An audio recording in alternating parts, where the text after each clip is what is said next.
alleging that excessive political interference in law enforcement is fueling a surge in honor killings across the state. Referring to the recent murder of a 27-year-old IT employee in Thoothukudi, Palaniswamy called the regime a failure model and accused it of enabling caste-based violence through biased policing.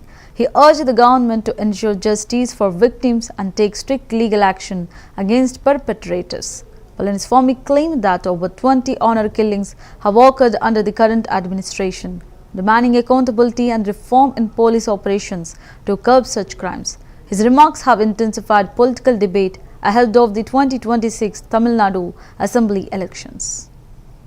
Dravida Munnetra கழக அரசு திறமையற்ற அரசு. நிர்வாக திறமை இல்லாம இந்த ஆட்சி நடந்துட்டு இருக்குது.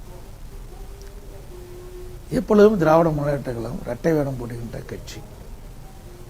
இன்றைக்கு திராவிட முன்னேற்ற கழக ஆட்சி அமைந்த பிறகு சமூக நீதி தமிழகத்திலே மறுக்கப்பட்டு விட்டது. இன்றைக்கு திண்டிவனம் பகுதியில் ஒரு நகராட்சியில் ஒரு நடந்த சம்பவம். நகராட்சியில் ஒரு ஜூனியர் அசிஸ்டன்ட் பணிபுரிந்திருக்கிறார். அவர் பட்டியலினத்தைச் சேர்ந்தவர். அவரை நகராட்சி ஆணையாளர் அறைக்கு வர சொல்லி அந்த அறையில் ஒரு திமுக பெண் கவுன்சிலர் அமர்ந்திருக்கின்றார். அவர் காலிலே விழுந்து மன்னிப்பு கேட்க வைத்த காட்சி தொலைக்காட்சியிலே பார்த்தோம். அந்த அதிகாரி ஒரு பட்டியலத்தைச் சேர்ந்த அதிகாரி என்ற ஒரே காரணத்திற்காக அவர்களுக்கு இந்த அநீதி இழைக்கப்பட்டிருக்கின்றது. அதே போல சேலம் மாவட்டம் மேட்டூர் நகராட்சிக்கு உட்பட்ட பகுதியில் ஒரு அரசு விழா நடைபெற்றது. அந்த அரசு விழாவிலே சேலம் மாவட்டத்தை சேர்ந்த மாவட்ட அமைச்சர் கலந்து கொள்கிறார், உயரதிகாரிகள் கலந்து கொள்கிறார்கள். அந்த நிகழ்ச்சியிலே நகரமன்ற துணைத் தலைவர் மாவட்ட அமைச்சர் அருகில் அமர்ந்திருக்கின்றார். நகரமன்ற தலைவர் பெண்மணி, அவர் பட்டியலத்தைச் சேர்ந்தவர்.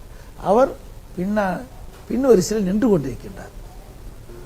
ஆக பட்டியலத்தைச் சேர்ந்தவருக்கு எந்த அளவுக்கு அவமரியாதை பண்ணுகிறார் என்று இதிலிருந்து தெரிகிறது. ஆக இந்த ஆட்சியில் சமூக நீதி என்ற மக்களுக்கு கிடையாது.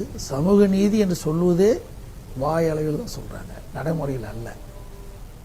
இது அன்றாடம் நிகழ்ந்த நிகழ்வு. அதே போல ஆணவ கொலைகள் தொடர்ந்து நடந்துகிட்டு இருக்கு. இது ஒரு செயலற்ற அரசாங்கம்.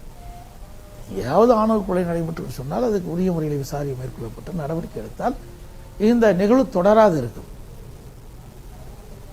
இன்றைய ஆட்சியாளர் பொறுத்த வரைக்கும்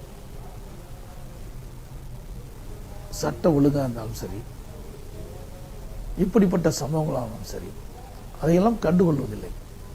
ஏனென்றால் நம்ம ஆளுங்கட்சி சேர்ந்தவர்கள் இன்றைக்கு அரசியல் தலையீடு அதிகமாக இருக்கின்ற காரணத்தில் திராவிட முன்னேற்ற கழக அரசு திறமையற்ற அரசு. நிர்வாக திறமை இல்லாம இந்த ஆட்சி நடந்துட்டு இருக்குது. எப்பொழுதும் திராவிட முன்னேற்ற கழகம் இரட்டை வேடம் போடுகின்ற கட்சி. இன்றைக்கு திராவிட முன்னேற்ற கழக ஆட்சி அமைந்த பிறகு சமூக நீதி தமிழக